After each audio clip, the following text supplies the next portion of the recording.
Good day everyone, this is J. Antao Poclarit, BSFI 3A, and we will be talking about the characteristic of pelagic fishes, demersal fishes, and other exploited groups. So this topic focuses on the biological, ecological, and characteristic of our three main groups that are very important to our marine ecosystem. So, our three main groups are the pelagic fishes, demersal fishes, and other exploited groups.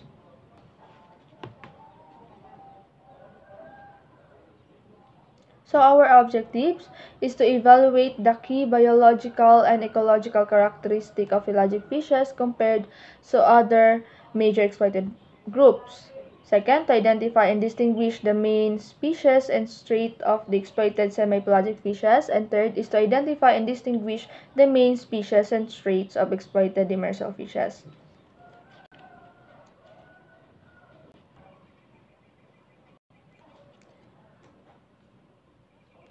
So our topic composed of three subtopics. So first is to evaluate the characteristic of the pelagic fishes compared to other exploited group. Second is to distinguish exploited fishes in a semi-pelagic group. And third is to distinguish exploited fishes in the demersal group. So first, let us know what is the pelagic fishes. So pelagic fishes are a type of fish that is known like sa rivers, oceans, and lakes. So the pelagic zones is defined as the open water column that not associated with the shore or the bottom. So according to the National Service, the pelagic zone is the largest habitat on Earth with a volume of 330 million cubic miles. So different species yung pelagic fish are found throughout the zone. So number and distribution is vary regionally and vertically. Depende sa availability ng light, nutrients, ng dissolved oxygen, ng temperature, salinity, and pressure.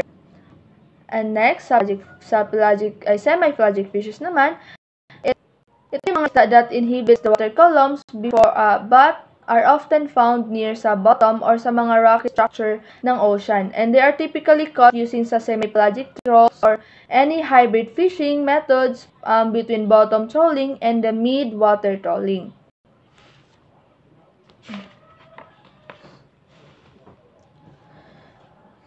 And sa demersal fish naman natin, came from the Latin word to sink or sold as the mga bottom dwellers. They are feed on the bottom organisms like mga worms, crustaceans, small fishes, at nakukuha itla gamit ng trollings, long line, and traps. And lastly, sa exploited pests, exploited fish refers to the population that are being harvested at a rate that is very unsustainable. So, nagko-cause ito ng pag-decline ng numbers of population, and also it has a very bad impact sa ecosystem.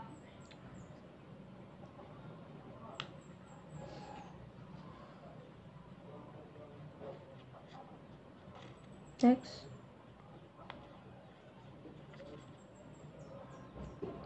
So now let's proceed sa pelagic zone. So ang pelagic zone, ito yung mga species na mga isda that live in a pelagic zone that are also called as the open water column. So however, yung pelagic zone have a depth ranges and it was divided into several layers. So first, we have the epipelagic zone. Next. So sa epipelagic zone natin, it has 0 to 200 meters are called as the sunlit zone because yung sunlight dito is nagpe-penetrates to this layer allowing na mag-photosynthesis. And ang zone na ito is the most diverse and productive pelagic fish population. And second, yung mesopelagic naman natin, it has 200 to 1,000 meters. Ang zone na to is hindi na masyadong clear yung light dito, is nag-slightly fade din yung light dito, pero meron pa ring mga species na nakaka-survive sa ganitong environment. And next is yung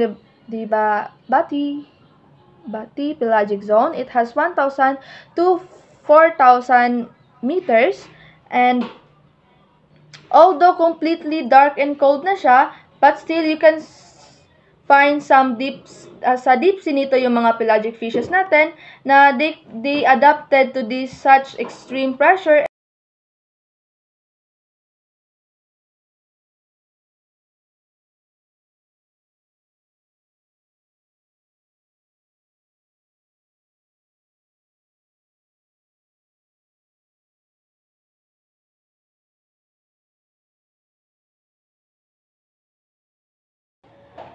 So the next layer is we have the abyssopelagic zone. So it has 4,000 to 6,000 meters, and this is the deep sea where yung pressure is extremely high na siya, and yung temperature dito is very malamig na siya. And few na lang ng mga pelagic fishes yung nakaka-inhibit sa zone ito. And next, yung hedopelagic zone, it has 6,000 meters and deeper. So this is the trenches na yung dito na the deepest part of the ocean where only few specialized pelagic fishes can survive in this zone. Next.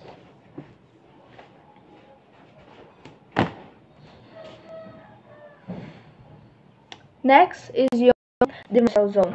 The demersal zone is the area of ocean immediately above the seabed. It measures in a depth ranging from continental shelf to continental slope. So this zone structures across yung two main areas natin, which is yung continental at saka yung continental shelf and continental slope. So yung depth natin is a variable extending from the shallow continental shelf gently less than mga 200 meters deep and deeper pa sa continental shelf.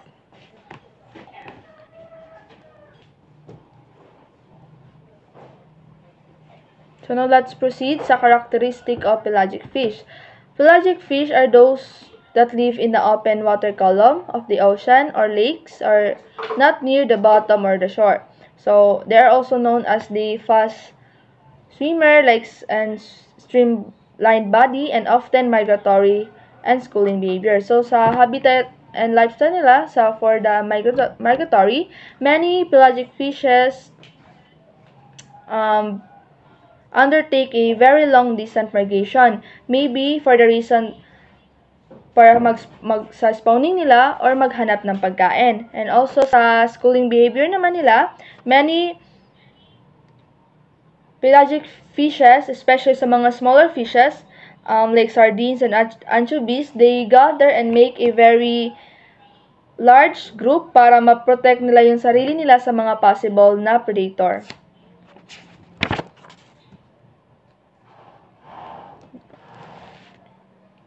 Next naman, yung physical adaptation under pelagic fish. So, it has a streamlined bodies. So, their bodies are typically streamlined and torpedo shape, allowing them to swim quickly and efficiently through the water. So, yung body daw ng pelagic fishes, it reduce water resistant and allow them to swim quickly and efficiently over sa mga long distances.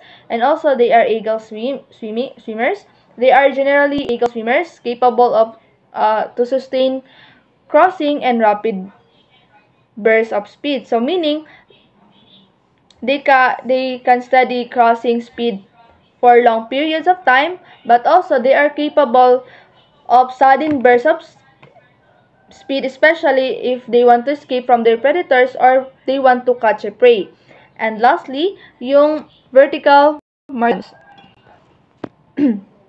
So some pelagic fish make a extensive vertical migration between surface and deeper waters, often related to daily or seasonally changes in a food availability or the temperature. So, yung vertical migration nila, they move from up to down through the water column, sometimes daily, seasonally, or depending sa changes ng temperature and also sa food availability.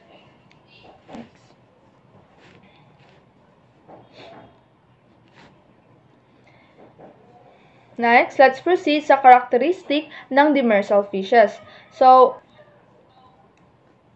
yung habitat and lifestyle ng demersal fishes, they are a substrate. They occupy the sea floors and lake beds, which usually consists of mud and sand gravels. Like, sa ganitong environment is, ginagamit nila ito as a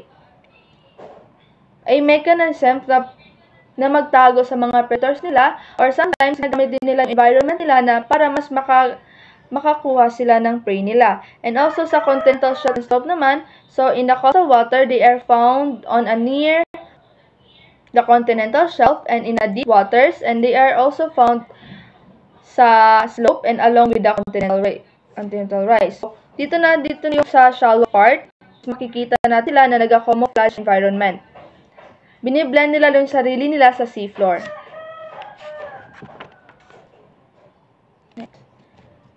So, sa characteristic of demersal fishes under sa body shape and adaptation, yung demersal fishes, they have a very strong pectoral fins. They often have strong pectoral fins that help them to maneuver and move along to the bottom. So, through this, it allows them to maneuver easily along with the bottom. Like, this could help na mag-navigate sila around rocks and other structures sa seafloor. And sa mouth position naman nila, yung demersal fish has a inferior mouth. So, meaning, yung mouth nila is pointed downwards, na which is beneficial, especially yung mga pagkain na kinakain nila ay typically nasa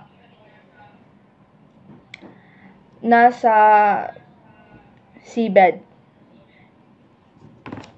And next is yung swim bladder nila. Yung demersal fish may have a reduced or absent of swim bladder, which help them to maintain yung neutral buoyancy nila and magstay sila close sa bottom without using any energy. And also, they're also a flatted body.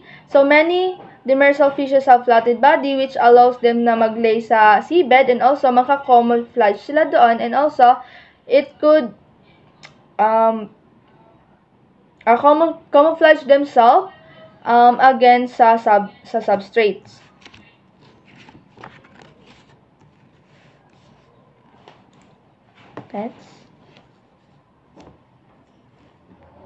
So next, these are the examples of fishes under the pelagic. So sa mga large pelagic species natin, we have here several species mga tuna, like sa yellowfin or the Tunus albacares and the skipjack tuna. They are very highly migratory, and also they are also a fast swimmers, and also they support a major sa global fisheries natin due sa ilahang commercial value.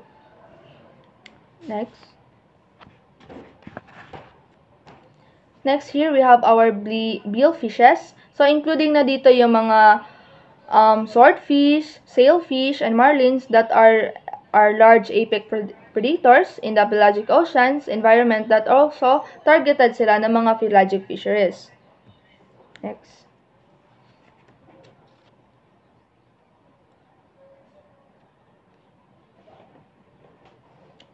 So next naman, we have our sailfish and blue marlin. So these two are considered as the fastest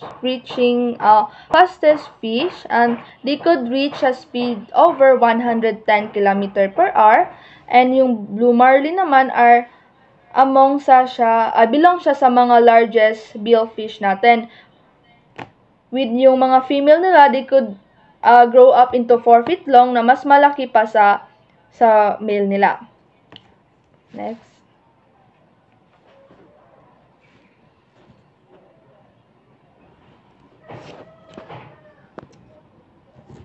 Next naman is yung sharks. So, species like yung mga blue sharks and the short-fin mako ay kinukot sila ng mga pelagic fishers natin, either sa bycatch ba or mga targeted sila directly. Next. And also we have here the short fin mako and the long fin. Next. And also, sa small pelagic species naman natin, ang example dito ay yung herring natin.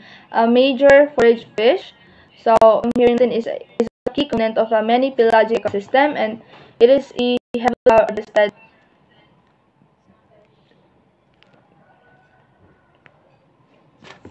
And last example natin sa exploited fishes under sa pelagic is yung mackerel.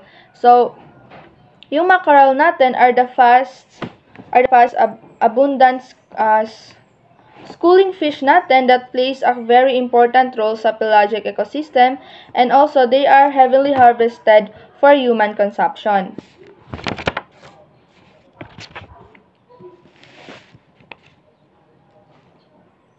And next naman is yung example of exploited fishes under semi-pelagic.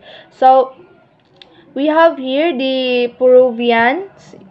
So, this kind of fish is schooling din sila, and also makikita sila sa west or sa mga west coastline like South America, and they also support the world's largest fisheries. Next. And also, we have the sardines, schooling fish, that also plays a very important role, especially sa marine food webs that are, and also they are heavily harvested, and also they are very significant also sa human consumption.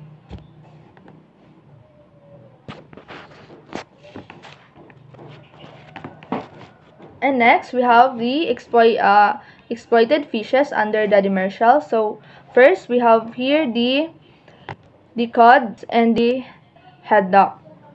So, this kind of species, they are very highly valuable and so highly variable commercial species because very important talaga sila sa global because of their sa kanilang high quality na mga flesh.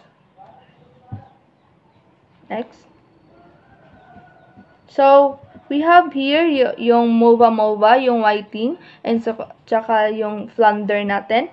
So, these three species, they are bottom-dwelling fishes, mostly harvested mainly in Europe, and prized for that mild because of their flaky flesh. And we have here also our shark and grouper. Next.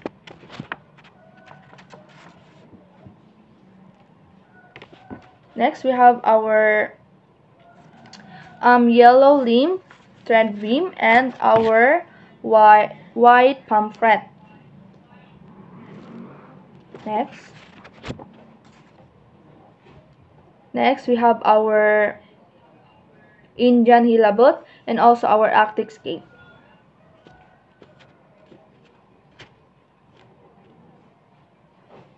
Also, we have our giant moray and the clear fin lizard. So, most of these species sometimes gini-use sila for consumption, but sometimes ginagawa silang display sa aquarium.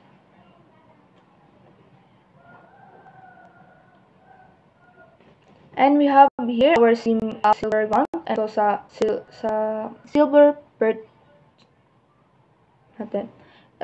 Although small sila in size, pero very important pa rin sila sa coastal and also sa inland fisheries natin, especially sa mga Southeast Asia. And lastly, yung mga goat fishes natin. So, we have here yung yellow goldfish natin at saka yung spotted goldfish natin. Next. So, what are the proportion of fisheries around the world are being overexploited? So, according to the United Nations Food and Agriculture Organization, or the FAO, the World Authority of Fisheries has 34.2% of fisheries are overfished, and almost 90% of the global marine fish stock are now fully exploited or overfished, and wild capture fisheries struggle without sound regulatory framework. So, in this situation, it creates a very serious challenges, especially sa capture fisheries natin, especially sa mga regions without a strong management and regulation, so without any proper frameworks. This could lead talaga na maging threatened yung ecosystem marine ecosystem natin at bababa yung food security, and also marami din sa mga fishermen natin na masisira yung livelihood natin if magko-continue yung mga ganitong practices.